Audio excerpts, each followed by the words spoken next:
Hey,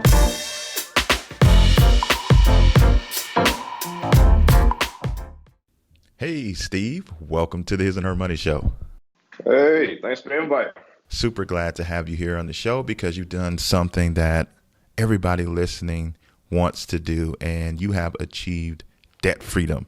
And we're super glad, A, that you did it, and B, that you're willing to come on the show and share your journey with us today. But before we jump into that, can you just take a moment and say hello to everyone that's tuned in and let them know what you're all about?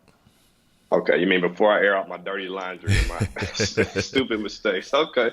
Well, I'm Steve. I'm based in Atlanta. Been here, since I was four, so this is home for me. I'm 31, single, right? I guess this is my bio stats, right? Yeah, and my light flipped on for me with the personal finance, at least taking accountability about 3 years ago, and yeah, that'll bring you to this treacherous story of conquering America's worst nightmare, the debt. All right, so let's talk about the debt. Tell everybody how much debt you were in, the type of debt that it was, and then how long did it take for you to get that debt out of your life? Okay, it was just shy of 75,000 bucks. It it's composed of my whole life. Uh, so you got student loans, you got a car loan on a shiny convertible car, you got five credit cards, a personal loan, and a personal line of credit. Crazy, right? So yeah, that's how I was financing a smoke and mirrors glass house life for a long time until it was about to crumble on me, and that's how I got my wake up call. And how long did it take you to get rid of it once you Oh, decided? 15 months. Wow. So Yeah, almost just 15 months. $75,000 destroyed in 15 months. That is crazy. So Right. tell us, what was the wake up call? Because you were obviously accustomed to debt because you named a whole list of different types of debt. So it wasn't something that you were adverse to up until a Right. certain point. And something clicked in you that said that although this is what I've done, although this is what most people do, this is not what I want to do any longer. Talk to us about what led you just to the point of having the thought in your mind, like, I need to get out of debt.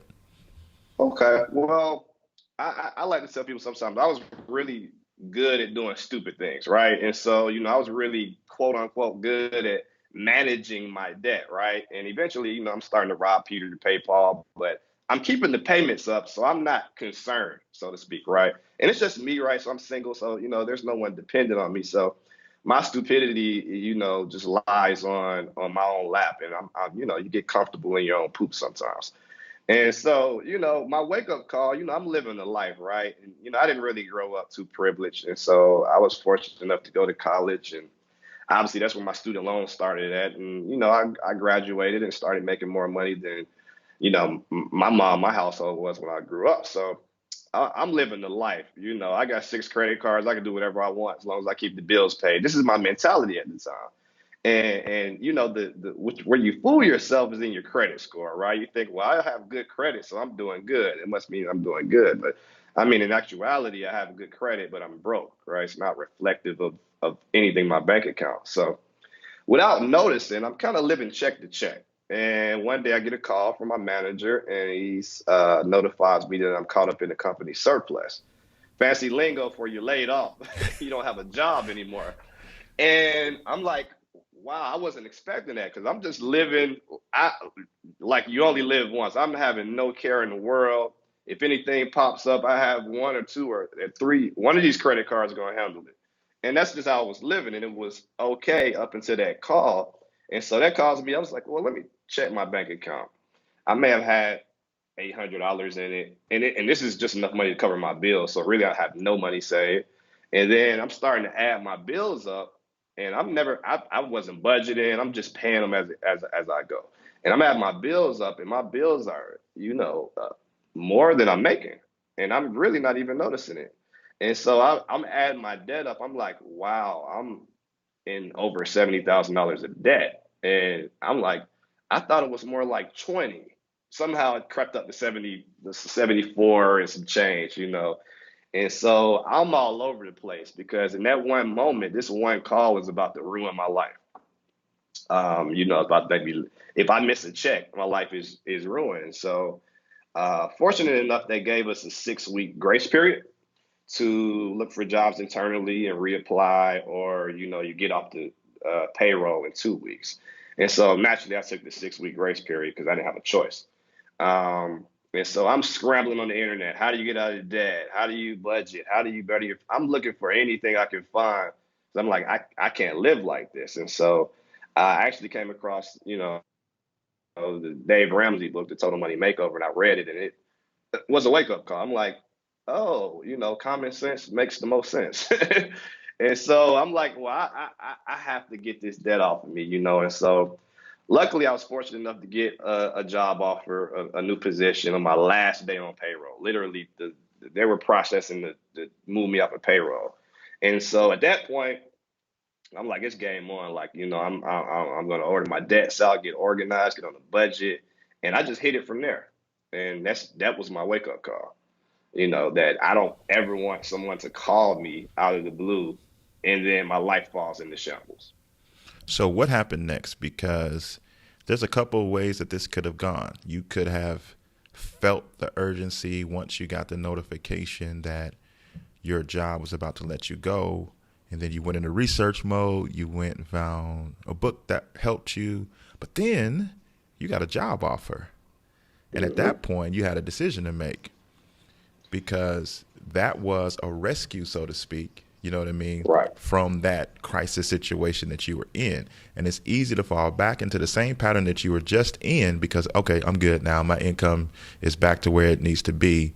And you could have let everything that you learned during the crisis fall by the wayside. How did you allow it to stick? And how did you continue to walk out what you said you were going to walk out prior to getting a new job Right. offer? That was all God, to be honest. I've always been a God fearing man. I pray when I go to sleep, pray when I wake up. But I was living a little distant from God's plan, obviously, and that was God getting my attention through my pockets. Of showing me, just putting the mirror in my face, of saying like, you're not living right. This is not the plan I have for you. And so, the way the job came about, I didn't even apply for the job. Like someone told my current manager that I was looking for a job. And I actually told him I didn't want the job. Crazy as that sounds, right? Because he contacted me a little early on after I got surplus. And I said, well, that's kind of not what I'm looking for. I'm kind of looking for something different. And my manager just contacted me a second time and then a third time. And he was like, you want to go on an interview? At this point, I'm like, why not? As at least out of professional courtesy, I go on the interview that he was gracious enough to be consistent with me when I'm the one that needs the job. I don't know what was going on with me as to why I didn't want that job, but anyway. So I went on the job. He gave me a job offer, and I just felt like that was just God speaking to me. It was just really convicted in me, and so I was so scared of that ever happening again. It was no way I was gonna fall back into my careless living again.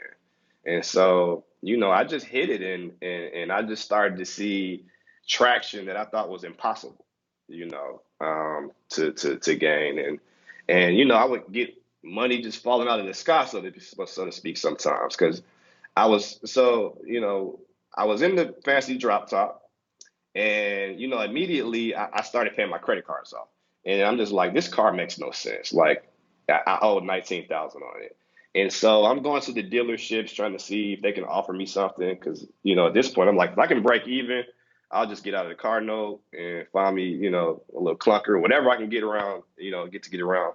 And so obviously the dealerships were extremely lowballing me, and I'm like, I can't sell it for that. And so that night after hours of going to dealerships, I said, well, I'll just keep the car. I'll fight through it, pay it off. The same week, I got into a car accident. I mean, I'm leaving Kroger's. It was just the most random accident ever. No one was hurt. I didn't really think it was that bad. It kind of crushed up the front of my bumper. And, a couple of days later, the car insurance did an assessment on it and they ruled it a total loss. Looking at the car, I wouldn't have thought it was a total loss. I thought, well, now I'm out of $1,000 deductible. I'm already broke, right? Because I'm shoveling all of my money. I'm broke. I have 1,000 to my name. My deductible's $1,000. I'm like, when it rains, it pours, right? And then they ruled it a total loss. So at that point, I'm like, well, I'm out of the car note. But now I'm like, well, I still don't have any money and I need a car. And so a couple more days later, they finally did the full assessment of what it was worth, and the car was worth about 5,000 more than I owed on it. Crazy, right? So I got out of a $19,000 loan and got a check back. And so I found a car with that money, and it's like that God just worked out this $19,000 debt for me in the same week that I mentally made up in my mind I have to get out of this car. I don't deserve this car right now. It doesn't fit with financial, progress. And so after that, I was sold. I'm like, okay, this is what I'm supposed to be doing. So let's talk about mindset. You just brought it up. It's huge. It's a huge part. It's a huge barrier for some people to get to where they ultimately want to get to financially. And you, at one time, had a mindset that was consumption based, from the student loans to not one, not two, but six credit cards.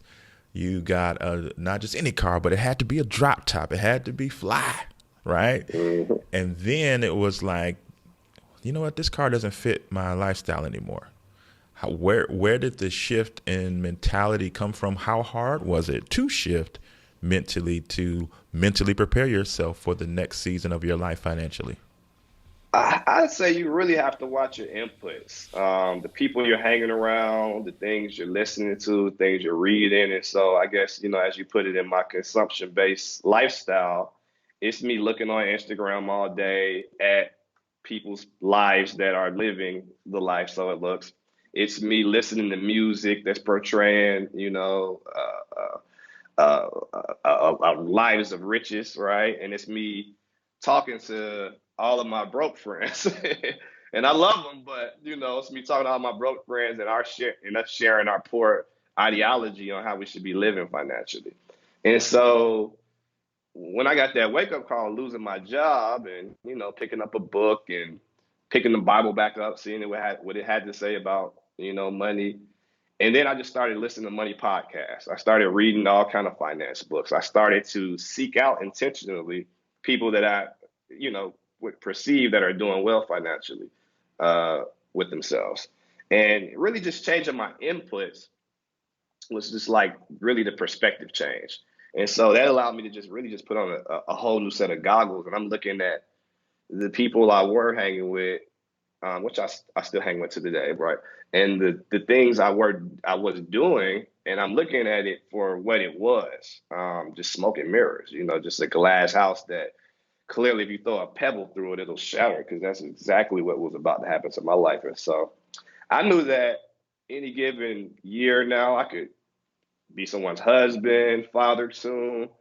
There were just things I wanted to achieve. There were entrepreneurial dreams that I had, passions that I wanted to pursue, and I realized I was handcuffed, and those things were hard to flourish in, or would be hard to flourish in if I kept living the way I did. And so, and then I'm looking at my family. I'm like, nobody really is doing awfully well for themselves. Some people are maintaining well, more than others. And I'm just like, something has to change. Something has to be different. And so that was just my wake up call. It was just really changing my inputs, long answer short. You pick up some books, talk to some people that are doing well. So, talk to us about what you did. Okay, we know you shared the story of how you were able to get 19 out the way through the car accident. Talk about some of the other things because your total was almost 75,000. So a lot of Right. people, like, they don't even know where to start. Like, practically, Mhm. they don't know what to do. They feel like when they look at their debt, it's this big mountain that's not able to be climbed. So Right. help everybody understand like some of the practical steps that you took in order to be able Okay. to get rid of $75,000 worth of debt in Right. 15 months. That's crazy. And, and let me add, I only made a total of a high of 78,000 from year to year. Wow. So obviously the 19,000 was canceled. That drops me down to 50, 53 or something like that, right? And I got a pretty big tax refund that year. It was about 6,000. And then I also, even though I got caught up in the company surplus, I was still entitled to my yearly bonus. So about at the time where I got the new job, I received the bonus as well. So, that put me at about a total of going from broke to essentially overnight having about $13,000, which was a blessing nonetheless. And I knew that that money wasn't for me to take a vacation. It wasn't for me to go shopping. I knew that that money was to kickstart me getting out of debt. So instantly, I got about 12,000 I sent towards my credit cards. That paid off pretty much my credit card balance. So in 1 month's time, I paid off well over maybe about 30,000, right? And so I say that to say you have to just start. Just start, and the gears will click in for you. Some way, somehow, whether it be you get a new job offer, you start working OT. When you get on the budget, you'll realize that you have more money than you think you have. You've just been letting it fly out the window, and just really start. Because when you don't start, you maintain the same habit. And so, okay, I had about 12 or 13 thousand dollars of credit card debt. Without me starting and getting intentional about it, it would have just increased to 15. It would have increased more because I wouldn't have changed anything. So, as simple as that is, the best conventional wisdom I can give is to start. Start today, and you'll just be amazed at the speed and the traction that you pick up when you actually get going. When you actually get in the car and start driving, instead of sitting around thinking about leaving the house, right? You get in the car, start driving, you'll make it to your destination. You start climbing that mountain, you'll get up it. And so really start. I know, somebody might want to hear something a little more witty, but you can't step around the basics before you start getting into the tricks and the tactics and the special magic. I mean, that's the snap of the finger. Start. And I said that 10 times.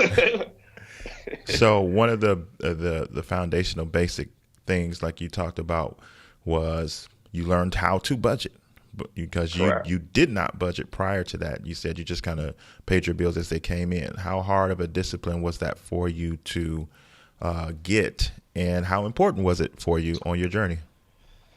Now, mechanically or intellectually, it wasn't hard to grasp the proper concept. I mean, once somebody shows you and sits down with you and shows you how to properly budget, it's not hard to understand. Sticking to it, now that's the hard thing. And so the discipline aspect, it was really hard because I was used to living for the weekends, going to the concerts, booking the flights, mostly 90% on my credit cards, right? And the discipline was really tough. And so I'd say really to stay disciplined, you need some good accountability. I mean, talk to your money savvy friend. Look on YouTube at people going through the same journey, so you don't feel alone if you don't know anybody personally. And so it was hard. And actually, I'll tell you another further wake up call for me along that journey. I had a friend that was very near and dear to me, and a while back, I used to love making music, and I think I still love to, but it's been a while. And we made music together. His name's Volati. And one night I got a call. He got shot and killed, and that just kind of shook my world up. But to get to my point, he wasn't from here. He's from Detroit. So his mom came in town, and that was the first time I met his mom. And she just wanted to meet me and a couple other mutual friends we had. And she asked us. She said, will you guys come to the funeral and just share some special moments so that the friends and family don't think that his life was in vain, and that people in Atlanta, he made an impression on people in Atlanta as well, because the funeral was in Detroit. And of course, instantly I said yes. And so I left his uncle's house, which was his mom's brother, and I got in the car. And one of my first thoughts was, I don't even know if I have the money to go. And that was just like a slap in my face. I'm just like, this is a good friend that passed away. His mom is excited about his local friends coming, and I agreed. And I'm sitting here thinking about, can I even afford to go to my friend's funeral? And when it gets personal to you, that's when it pierces you. That's when you're just like, I can't live like this no more. And so that was another thing that happened for me. And so After that, the discipline got easy because the more you just start to practice something, the more real it becomes to you, and you realize life isn't a joke, and money's tied directly to your life's prosperity in a sense, in a lot of ways. And so, discipline is a practice thing. It's not an intellectual concept. You can't just read the definition and understand what like it's a practice muscle that you just got to keep building. And so I messed up the first couple months. I wasn't as diligent. I wasn't sending tons and tons of money, out of my paycheck. And about 4, 5, 6, I got better at it. And at that point, when you master that budgeting thing, when you get your act together, that's when the intensity just goes crazy, goes fireworks.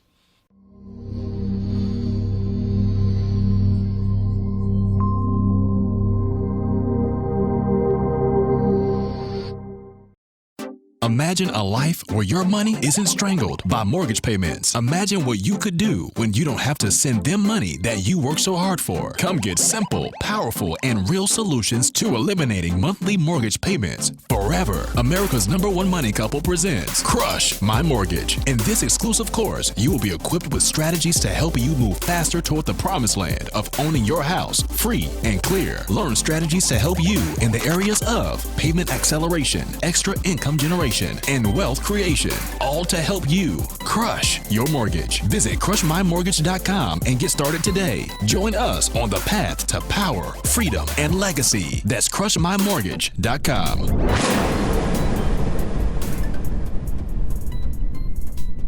Now, for your journey, was the focus strictly on reducing expenses, or did you also find ways to increase your income during this process?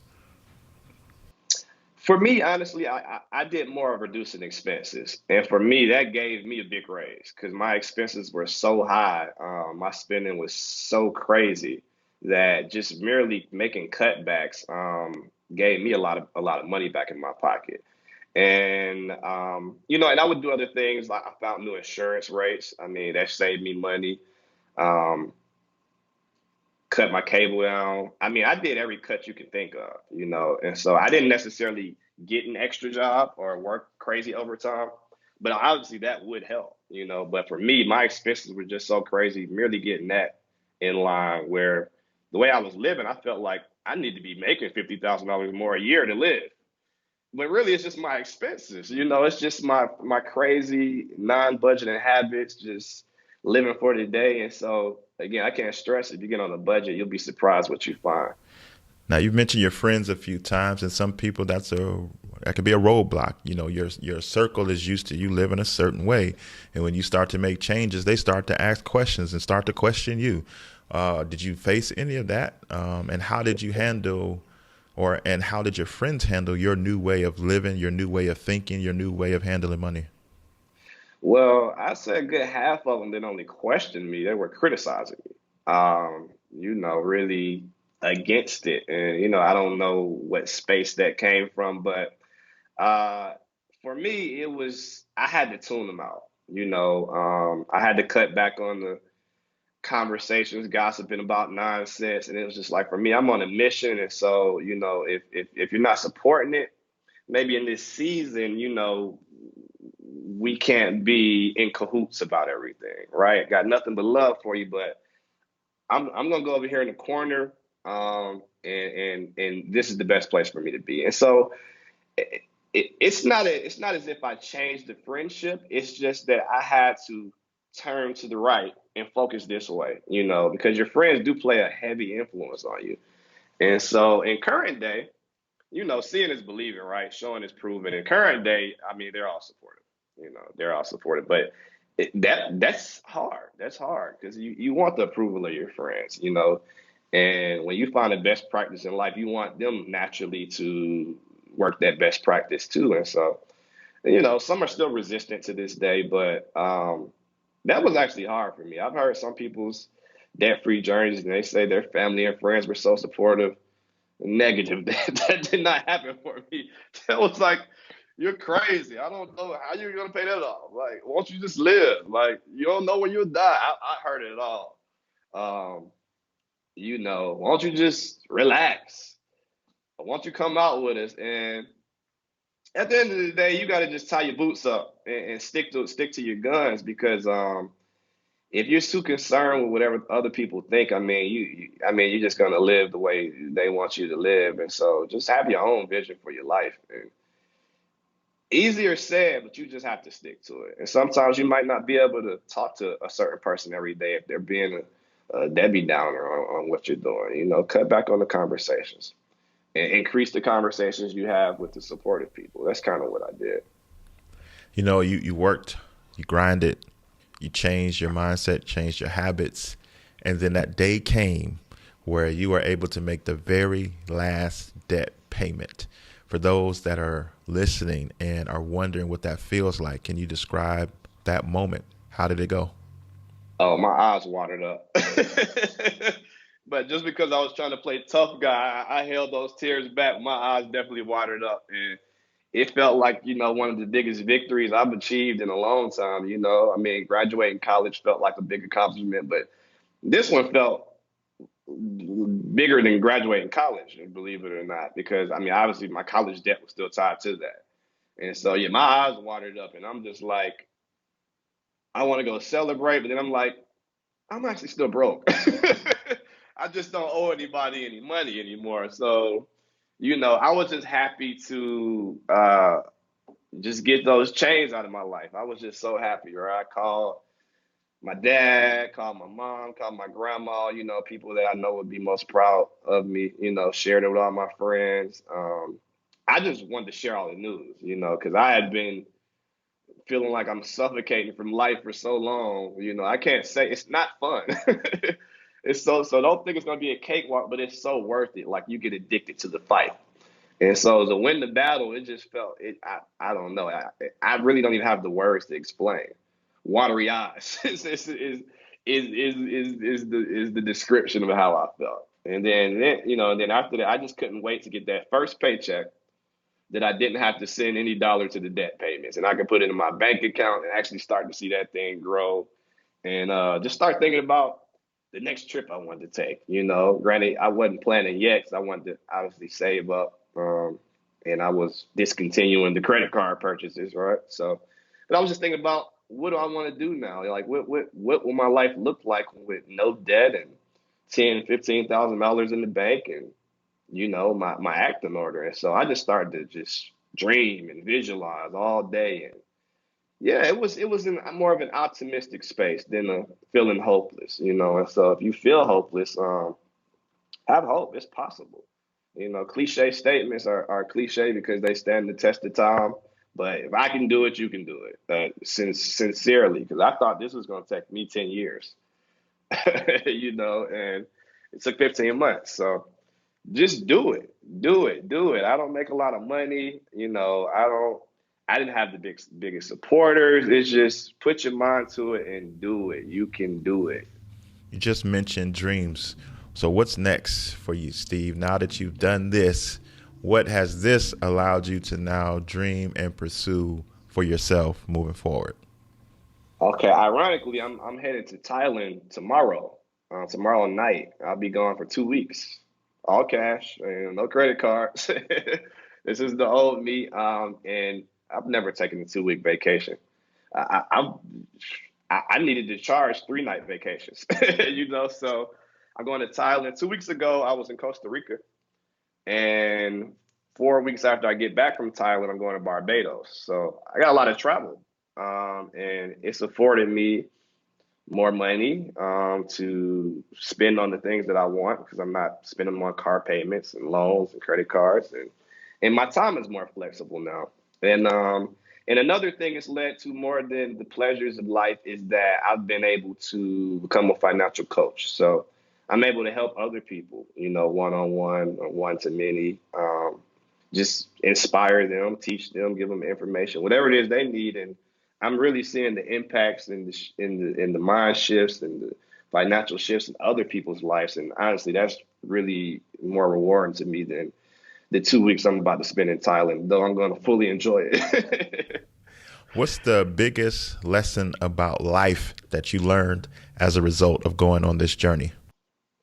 Oh, be content in every phase of life. It's going to be some phases of life where you seem to be superseding everything and everybody, and some phases of life where things seem to be calm. But I mean, if you're just content, you're not stop comparing your life to somebody else. Like that is the biggest thief of joy. And I didn't realize that I was just living a life, just keeping up with the Joneses. Like I didn't realize subconsciously and consciously, I was always comparing my life to someone else.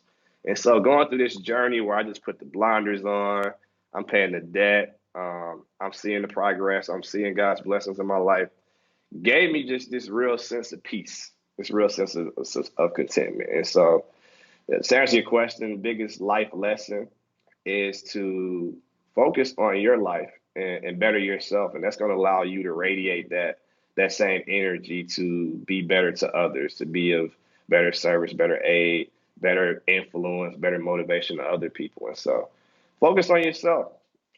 Ask the good man above, ask the Heavenly Father for help with that. Because it's not easy when you're just looking around, you see these nice cars and people are talking, and contentment can go right out the window, And so that would be my biggest lesson there, for sure.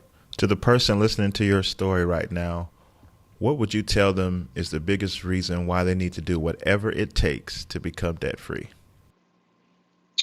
You're going to get older. Life is going to continue to happen.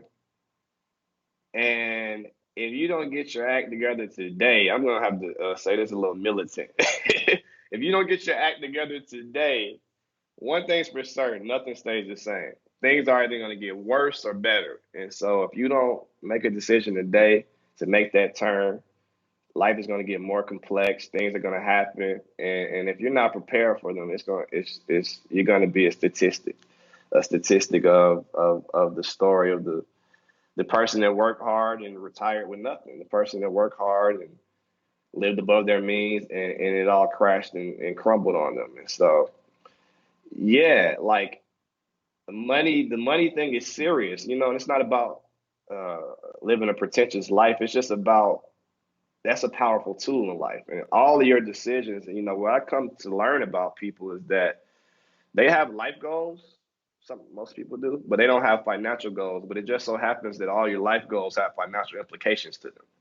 And so if you don't factor that in and get it right, life isn't going to go the best for you. And I want you to live your best life. So start today, take a class, read a book, get some help, hire a financial coach. Just do whatever you need to do to better yourself. And you'll sleep better at night. That's for certain.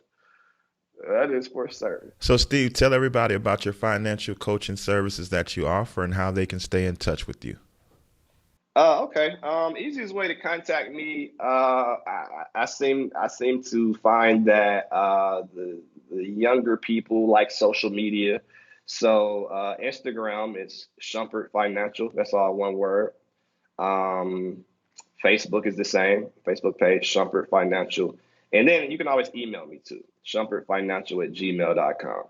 And so those are the quickest and easiest ways to get in contact with you. We'll be sure to have those links in the show notes of this episode. Steve, we really appreciate you taking time out of your busy schedule to share your incredible journey to debt freedom with our audience today. Thank you. For sure. Thank you. Thank you so much.